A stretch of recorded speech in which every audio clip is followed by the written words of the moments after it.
He handed me a cardboard box on my 60th birthday, right there in the break room under the flickering fluorescent light and stale smell of burnt decaf. Name's Carl, former forklift tech, current owner of the company my son. Once called too good for me. That chipped Union mug they didn't bother to pack.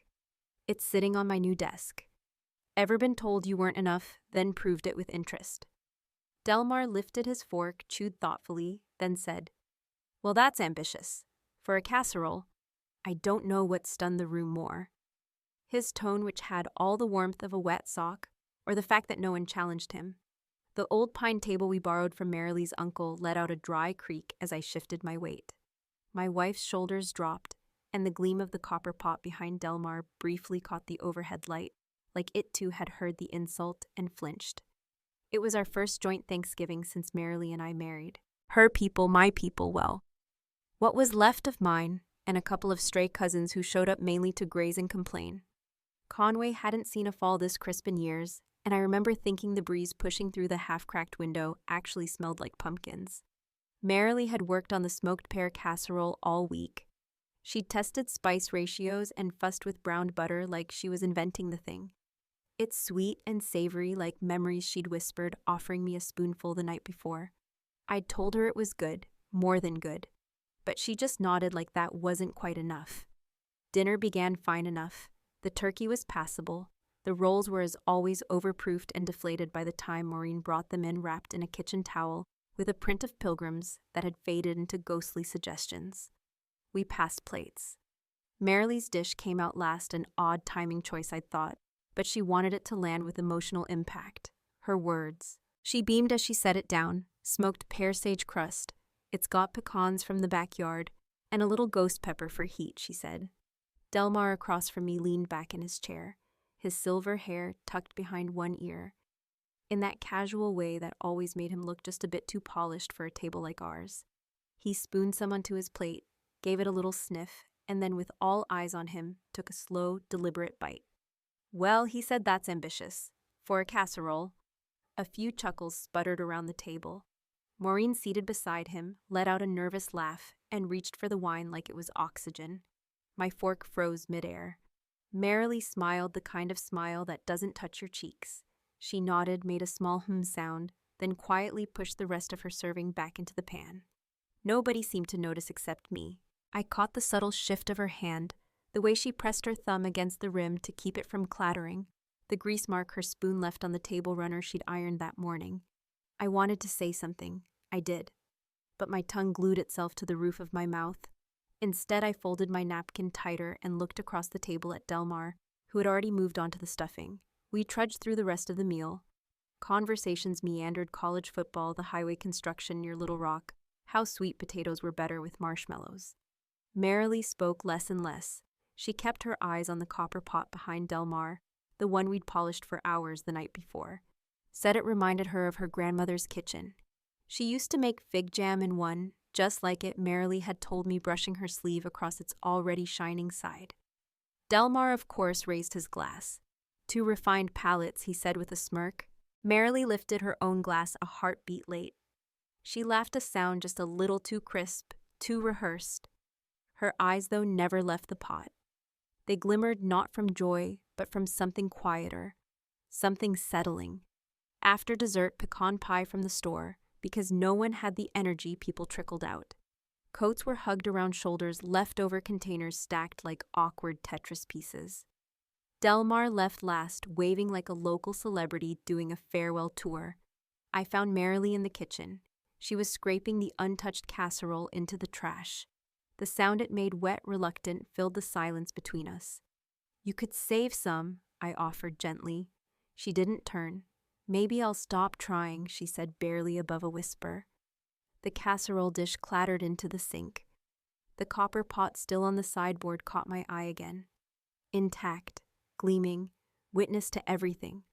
I stood there for a long time, watching her shoulders shake, though no tears came. Sometimes humiliation doesn't make noise. It sits in a dish no one eats and echoes inside copper walls long after the guests have gone. At 2 a.m., I found her refolding napkins we'd already boxed for next year. The house smelled faintly of thyme and dish soap. The dishwasher hummed behind her, a lullaby of chore and silence. Marilee stood barefoot on the cool linoleum, a folded cranberry napkin in each hand, like she was deliberating an origami secret. She didn't notice me watching, or maybe she did, and just didn't care anymore. I cleared my throat just loud enough to be noticed, but soft enough to be ignored. She didn't turn. "You know we boxed those already," I said. "I know," she whispered. "These creased wrong." There was no light in her tone, no excuse of perfectionism, just habit and hollow routine. As I stepped closer to help, a yellow sticky note fluttered from a cabinet edge and drifted to the floor like a leaf in slow motion. I bent to pick it up. Neat cursive, her handwriting, Marilee's cornbread, Delmar's favorite. I turned the note over. No date, just the stain of time and sentiment. She didn't reach for it, didn't explain. She just kept folding napkins. I tucked the note into my pajama pocket without asking why. Maybe I didn't want to know. By morning, the kitchen was reset like Thanksgiving had never happened. The casserole dish had vanished. The pine table was polished to a soft glow. Even the copper pot gleamed only this time. It reflected nothing but empty space behind us. At breakfast, Marilee buttered toast with precision and offered it without a word. I caught the faintest trace of mascara smudged under her right eye. Not new, not deliberate. Later that day, as I scrolled through Facebook in the garage, half hiding, half seeking, I saw it. Delmar's post. A close-up photo of a disheveled scoop of the casserole, its golden crust broken like a bad promise. The caption, "Survived gourmet excess. Thanksgiving misadventures." The comments were worse. "Smoked pears. That a thing now? Bet you begged for a PB&J after that. Did you at least pretend to like it for the new hubby's sake?" And then under all that, a line that hit me harder than it should have. She always did aim high. He hadn't tagged Marilee, but the photo was unmistakable. Our plates, our serving spoon, our kitchen lighting. I felt my stomach knot. I didn't know what made me angrier, the post itself, or the fact that he knew just how far his words would reach without ever sending them.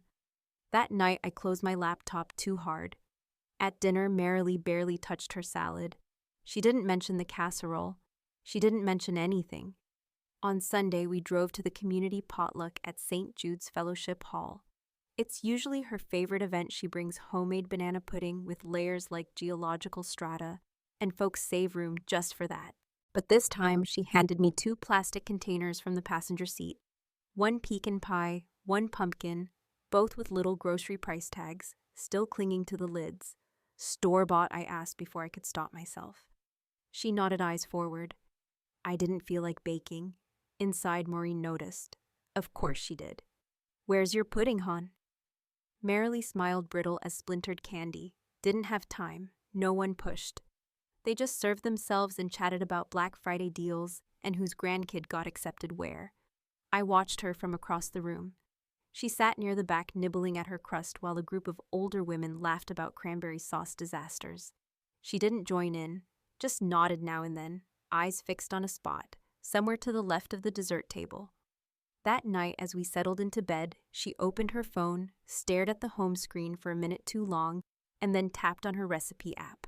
I watched as she scrolled through folders labeled Winter Warmers, Nana's Bakes, Delmar's Picks. Her thumb hovered. Then just like that, she selected the entire library and hit delete. "Did you back those up?" I asked quietly. She shrugged. "They're just recipes." Then she turned over and faced the wall. The blue light from her phone screen still cast a faint glow behind her shoulder, like a candle snuffed too soon. After she fell asleep, I wandered to the kitchen and poured myself a glass of milk I didn't want. I pulled the sticky note from my pajama pocket. Her handwriting stared back at me, looping and unguarded. I held it over the trash can, paused, and then stuck it to the fridge instead. No magnets, just the residual stick of old glue and a little hope. I opened my laptop again, this time without guilt. I typed best diners in Faulkner County. Scrolling past the big chains, one name caught my eye: Honey's Diner. It was halfway to Garland, a town I hadn't thought about in years. But something about the name rang faintly in the back of my mind, like a bell someone else had rung. I clicked on the photo. Red booth's faded checkered floor, a hand-painted sign that read, "Pies made with spite and sugar." For the first time in days, I almost smiled, but not quite. "You're Jason Tucker?" the man asked, gripping a wrench in one hand and a half-eaten slice of lemon pie in the other.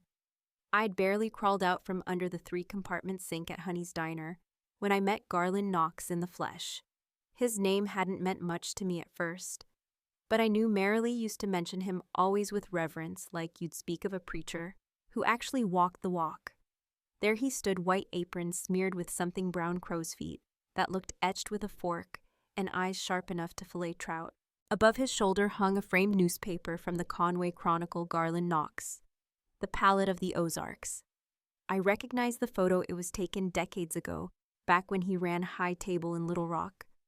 But the man in front of me now was all elbows and utility, like a former prizefighter turned short-order philosopher.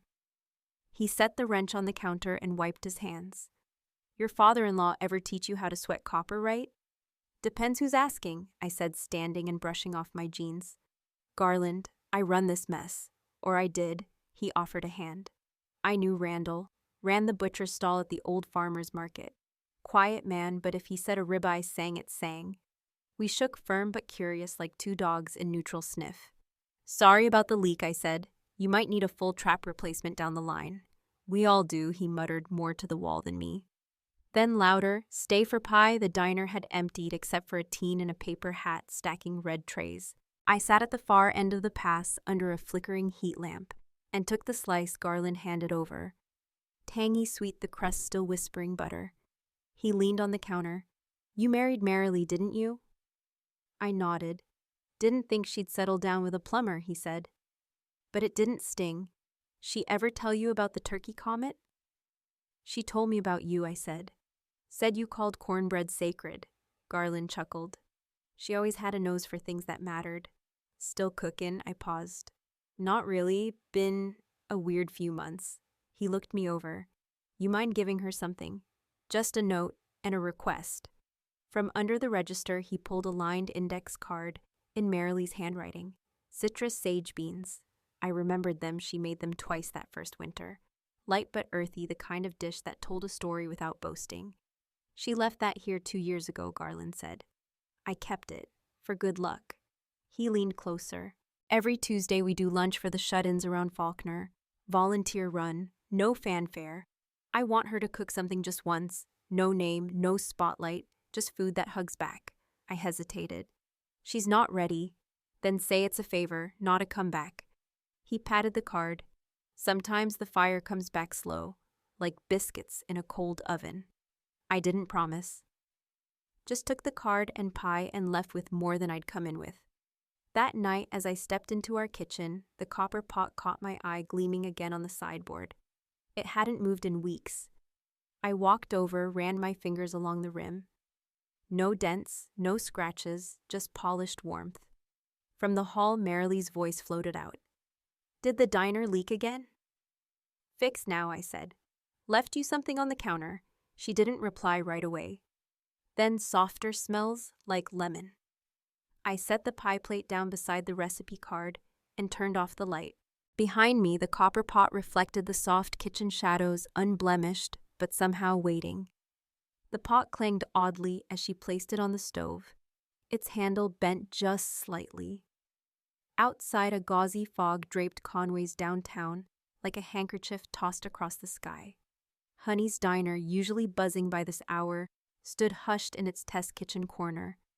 Pale fluorescent light flickered softly overhead, bouncing off stainless steel and pale tile. Marilee adjusted her apron's frayed neck loop, stared at the copper pot for a long second, then turned the knob on the stove. The flame caught with a whisper. Jason lingered just beyond the prep counter. Arms crossed, coffee in hand. He'd been quiet since sunrise, unsure whether his presence steadied her or made things harder. Garland Knox leaned back against the far sink, arms folded, eyes scanning her every motion. He hadn't said much since she arrived, only a nod and a low, "That pot yours," when she pulled it from her canvas tote. "It is," Marilee had answered. and now it was heating on Garland's burner, carrying both her shame and her stubbornness. As she diced celery with practiced rhythm, Jason noticed the dent again. It sat on the pot's lower band like a dimple, just deep enough to catch light. He hadn't seen it before, or maybe he'd never really looked. "I thought you'd thrown that one out," he said, not unkindly. "It fell." Merrily murmured, "3 years ago, on the patio bricks. Cracked the handle too, but it still works." Garland pushed off from the sink. "Every dent's a story. Don't trust smooth things. Smooth hides too much." Merrily smiled without lifting her gaze. "I kept it because I knew I'd need it again. Eventually." She reached for a tin of smoked paprika, opened the lid, and inhaled. Jason saw her shoulders settle, as if some quiet tether had clicked into place. The chowder she worked on was Garland's healing chowder, a recipe steeped in local lore, rumored to have eased breakups, chemo sessions, and tax audits alike. But Merrily added things: charred corn, rosemary-infused cream, and a dash of cinnamon that Garland had once called risky but reckless in a good way. A buzzer clanged at the front. Garland opened the swinging door and let in the day's guests, 2 women with ring lights, pastel scarves, and voices like warmed honey, influencers. One carried a DSLR, the other a rose gold iPad. Their handles were something like @DeltaDining and @TasteOurCansaw. Merrily didn't turn around. She ladled broth into bowls, wiped rims with a cotton towel, and said quietly, "Don't tag me, just the food." Jason moved to intercept. He guided the women to a counter set with neutral linen and mismatched crockery details. Garland insisted made meals taste real. One woman adjusted her tripod. The other pointed to the copper pot. "That's gorgeous," she said. "You want it in the shot?" Merrily didn't respond, but Garland nodded. "That dent story's better than the pot." Steam rose and blurred the lens. Jason caught a flash of Merrily in the iPad screen face, steady apron smeared with cream and pride. The live stream lit up. "Reminds me of Sunday church dinners. I can smell the butter through my phone." That dented pot, same as Grandma's. In the middle of plating the 3rd bowl, Merrily paused. Jason followed her gaze. At the counter, a gray-haired woman in a rust cardigan tasted a spoonful and froze. Then slowly she set it down. Tears rimmed her eyes. "Mom made this," she whispered. "She died 6 years ago. I forgot this flavor even existed." Garland looked over and nodded gently. Merrily lowered her ladle, turned away, and washed her hands with slow precision. Jason watched her lips part, then close. After the last bowl was served, the kitchen emptied. Steam gave way to stillness. The influencers packed up their tech with effusive thanks and a promise to DM about collabs. Garland refilled his coffee, muttered something about too many ring lights. Merrily remained by the pot, scrubbing a spot that wasn't dirty. Jason approached. "That woman, she meant it." Merrily didn't look up. "It was my mother's recipe. The twist is mine. And the dent." She paused. "I made it during a fight with myself." Jason stood beside her in silence, then reached over and turned off the burner. "That recipe, it mattered." She glanced at him, then eyes wide, but not fragile. "Don't tell Delmar." Jason raised a brow. "Tell him what?" "That I remembered how." She drew a breath. "And that I liked it." Outside, the fog had started to lift. The courthouse spire peeked through the gray. Inside, the pot gleamed dully in the new light, imperfect, used, and full of flavor. Merrily placed its lid on gently, like sealing a promise. Delmar's voice cut through the Bluetooth speaker like a steak knife dragging on porcelain.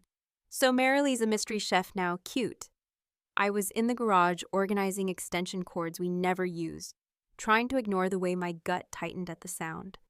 The message had come from a mutual friend's forwarded voicemail, and though I told myself I'd delete it, I listened to it twice, maybe 3 times.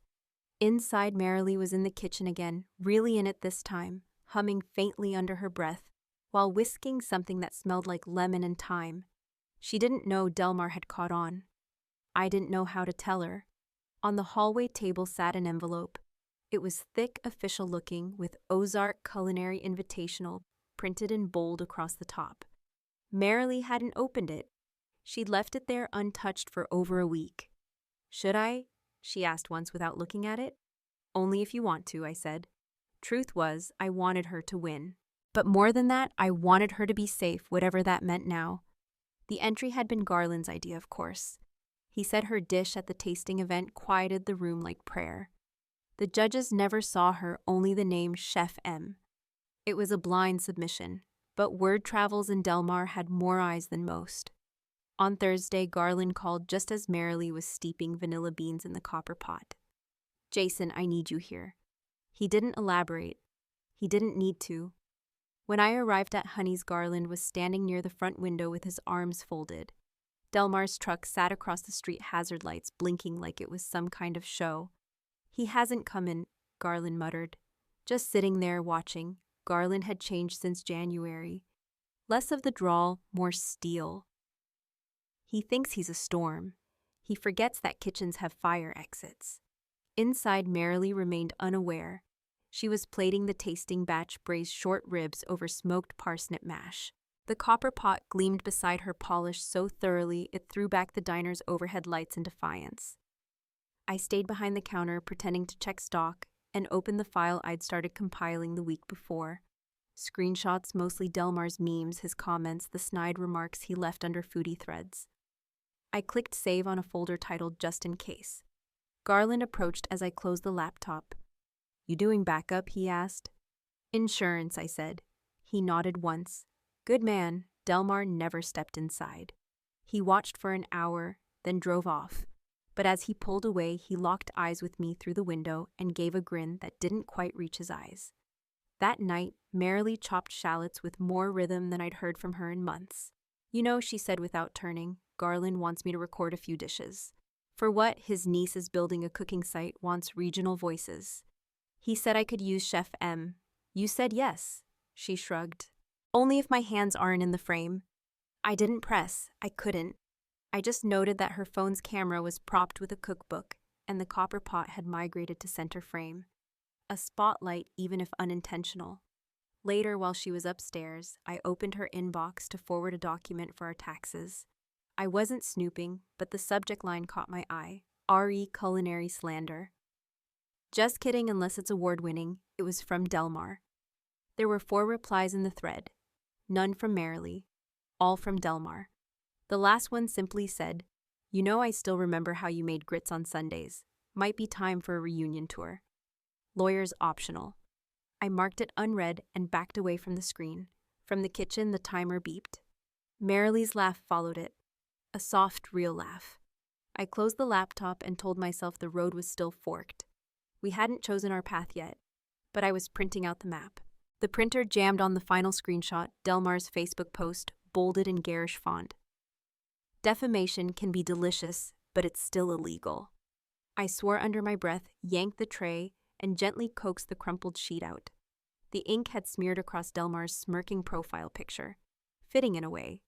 It was the morning of the regional culinary contest, a scaled-back virtual event hosted through patchy Zoom connections and awkward silence between applause. The pandemic had muted much of life, but somehow the stakes in our kitchen had never felt louder. In the back of Honey's diner, under flickering fluorescent lights, and beside a rack of steam-streaked trays, Marilee stood with her hands braced on the edge of the counter. Her apron bore the ghost of recipes past cherry fillings smudged near the hip, a streak of flour across her shoulder, a faint shadow of grease by the pocket. Her hair was pulled into a low twist, damp at the edges from the kitchen heat. Email's acting up, I said, walking over with the half-burnt printout. But I've got the backups ready, screenshots, timestamps, Garland's statement all loaded. She didn't turn. I just wanted to make good food, she said softly. Not this. A soft ping chimed from my phone contest updates. I handed her a paper towel for her palms. Garland shuffled in moments later, carrying 2 to-go cups and a look that could only be described as calm rebellion. Coffee black for our Iron Chef, he said, setting it beside her. Zoom's fired up. You ready to let the suits taste through a screen? I feel like a fraud, she murmured. Garland smiled. So did Julia Child the first time she held a blowtorch. Doesn't mean she quit. Behind the prep line, Tully watched us from his dish station earbuds, in mouthing silent encouragement. He'd overheard Delmar's name days ago and had been unusually quiet ever since. This morning, though, he had whispered to me, I think he's gonna out her. I didn't doubt it. Delmar had become more active online lately. Vague posts, passive-aggressive jokes, and last night, a tagged status. Some people make casseroles. Some people make court cases. The contest began with technical glitches and a moderator who mispronounced bouillabaisse twice. But then came the spotlight, a dish called pear redemption, plated with poise and poetry, and listed under a mysterious chef M. cameras, panned to Garland's kitchen feed, merrily standing just outside the frame, hands clasped. Then it happened. The moderator blinked, squinted at her tablet, and said, "Second place goes to..." Merrily Tucker silence. Awkward extended silence. Garland's screen froze for a beat. Tully's hand clamped over his mouth. I stared at the blinking cursor on my phone. Merrily exhaled sharply and stepped into frame. Across town, Delmar was already typing. By the time we returned home that evening, an email had arrived from the regional board's legal inbox, attached a formal complaint filed by Delmar Winslow, alleging that culinary representation used in public settings has mocked and intentionally defamed his character. Merrily stared at it for a full minute before muttering, "He really thinks food has a grudge." I handed her the folder of backups. Every meme, every date stamp, Garland's signed deposition noting his mentorship timeline. I had even compiled comments from Delmar's friends, including one that read, "Still sore over the pear thing, lol." Garland called just as we were prepping dinner. "Let me speak to the board," he said. "They know me. I'll make it clear she didn't cook to parody him. She cooked to prove she still could." 2 days later, we gathered around the laptop as the board streamed a short decision video. The chairwoman smiled into the camera. "Authenticity cannot be plagiarized," she said. "And food that connects to memory deserves protection, not persecution." Merrily said nothing for a long while after the stream ended. Then slowly she turned to me and asked, "Can we just eat now?" As I served the stew, she'd made simple, quiet, not fussed over. She stood and retrieved the copper pot from the sideboard. The handle had cracked clean through near its joint, likely from that morning's rush. She didn't throw it away. Instead, she tied a soft ribbon, one she'd saved from a gift basket last winter, around the handle's base. A knot, neat and showy, holding the halves together. Later that night, she sat at the table, logged onto her email, and began typing thank yous to the culinary board, to Garland, to Tully. I watched from the hallway, the screen's glow softening her features. The printer still sat open tray, extended half-smeared screenshot, tucked beside a packet of clean paper. I left it there, let the old words curl and fade. New ones were already being written. "Maybe we should melt the pot down," I joked, brushing crumbs off the kitchen counter. "Make a wind chime out of it." Merrily didn't laugh, not right away. She was tracing the faint solder line along the copper pot's handle, where it had cracked just after the contest. Now it gleamed, sealed with a fine gold line that caught the morning light like a scar that had learned to shine. "That'd be some expensive chime," she finally said. "And a noisy one." We stood in the silence of our kitchen, the new quiet that had grown around us since everything. No more court letters, no more Facebook wars, no more Delmar. The last cease and desist envelope arrived in October, right before Halloween, and Merrily shredded it without even opening it. That felt like a holiday in itself. The flyer had arrived with the mail 2 days ago, half tucked into a grocery circular, nearly tossed. I'd found it on the floor by the door. Faulkner County Women's Guild seeking guest chef instructors for fall workshop series. I left it pinned to the fridge with the same magnet that used to hold Delmar's mother's cornbread recipe. Now Merrily's own notes, smudged and updated with arrows, had claimed that spot. She noticed the flyer today over coffee. I saw her eyes flick to it, then back to her mug. "You thinking about it?" I asked. She shrugged. "Maybe," but later that afternoon she called Garland. By Sunday, the back garden of Honey's Diner had been transformed. Garland's tomatoes grew in rows. There was a line of folding chairs under a string of fairy lights. Merrily stood at a portable burner, showing 16 girls from the church how to reduce pears without burning them. One of them, a shy girl with pink shoelaces, held up a scorched saucepan with a sheepish grin. "Burns mean you were trying," Merrily told her. "Don't hide it Learn from it. Garland leaned next to me on the fence arms, crossed his old denim apron stained with life. She's teaching more than cooking, he said. That's the good stuff. He donated utensils from his own kitchen that week. A copper ladle, dented but polished, rested in Marilee's hands like a blessing. She used it in every class after that. Marilee printed recipe cards by hand, index stock stained by sauce and sweat. She taught them to stir slowly, to taste often, to ask questions. She smiled more. The pot stayed above the stove, now hung on a reclaimed peg, gleaming softly. The Saturday before Thanksgiving, Marilee invited the girls to our home kitchen for a harvest cook-along. The windows fogged with steam, and the air smelled of nutmeg and browned butter. Lainey grated cinnamon over apple slices, while Kira folded pie dough like it was origami. Even Tully showed up, wiping his hands on his jeans, asking shyly if he could help plate. Garland arrived midway with a crate of herbs and a story about a soup he once made that made a mayor cry. The girls leaned in like it was sacred text. And maybe in some way it was. After lunch, we all sat on the back porch. Marilee brought out a tray of warm cider. She didn't say much, she didn't have to.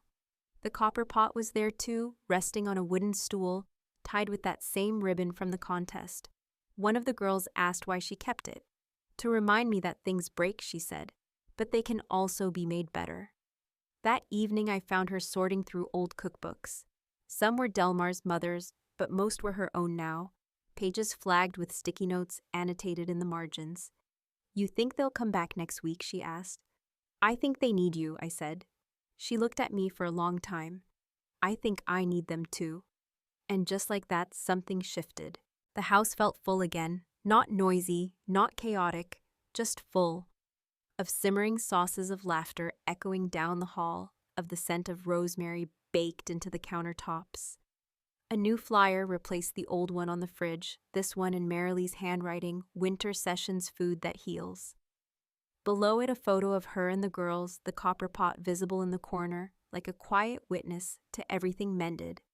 They introduced her as Chef Marilee, and I swear the room got warmer. The morning of Honey's Diner anniversary dawned golden, the kind of spring day that made even parking lots look romantic. The banner read, 5 years of flavors, but inside the buzz wasn't about food, it was about her. I stood by the entryway adjusting the mic levels for the live stream. Marilee in a soft green apron embroidered with a copper ladle moved between tables greeting guests. Tully, now in a crisp chef's coat, followed behind her like a satellite in orbit, taking notes and laughing. Garland, seated near the dais, nodded to me. The old man was frailer now, oxygen tube curled gently under his nose, but his eyes sparkled like the first day they'd met. "She's made something permanent, son," he whispered. "Not just a dish, a door." When the MC finally introduced her, the room hushed. "Please welcome our guest of honor, Chef Marilee Tucker." The applause was slow at first, then swelled until chairs scraped and phones lit up. I watched as Marilee stepped to the microphone hand, lightly brushing the edge of the podium, her voice steady. "I never expected to be called chef out loud," she began, "but I've whispered it to myself for years. Cooking was my way back to me." She gestured toward the back wall where I'd helped mount the copper pot beside the glass-framed cookbook. Below, a plaque read, "Warmed, dented, whole." "Some of you know this pot's story," she continued. "It cracked once. I nearly threw it away. But Jason, he found ribbon. Garland taught me soldering. And Tully cleaned it like it was holy." A quiet laugh moved through the crowd. "Now it hangs there to remind me our flaws aren't failures. They're proof we lived." A tear rolled down my cheek, but I didn't wipe it away. She closed. "So tonight, eat until you're full. Then ask someone next to you how they're healing. Because food, like love, isn't meant to be perfect. Just shared." When the fundraiser total flashed on the screen enough to start 2 new scholarships, I looked to the ceiling, then to Marilee. She wasn't looking at me. She was looking at the pot. That night back home, I tucked the mail into a drawer, but kept one thing a page from Marilee's first recipe notebook. Scrawled in faded ink were the words, "To me before I forgot." I folded it carefully, slipped it into the sleeve of her newest cookbook, and whispered, "No one's forgetting now." And as the wind rustled the chimes out back, made from Garland's bent ladle and a few worn spatulas, I smiled. Delmar's name had faded from every search engine. But hers, it was on menus and newsletters and spoken with warmth by strangers. Merrily. It tasted like home. The kitchen was quiet again, save for the soft clink of the copper pot as it swayed on its peg, the soldered seam catching morning light like a scar that learned to shine. The smell of cinnamon rolls lingered in the air, warm and forgiving. Sometimes the very thing that breaks you becomes what makes you whole again if you let it. Watching Merrily teach those girls, I realized healing isn't loud. It's consistent. It's baked, shared, and passed along in stained cards and quiet courage.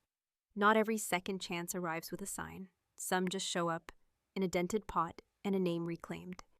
Has life ever handed you a second chance in disguise? I'd love to hear your story. And if Merrily's reminded you of someone, maybe hit that follow. We've got more stories to tell.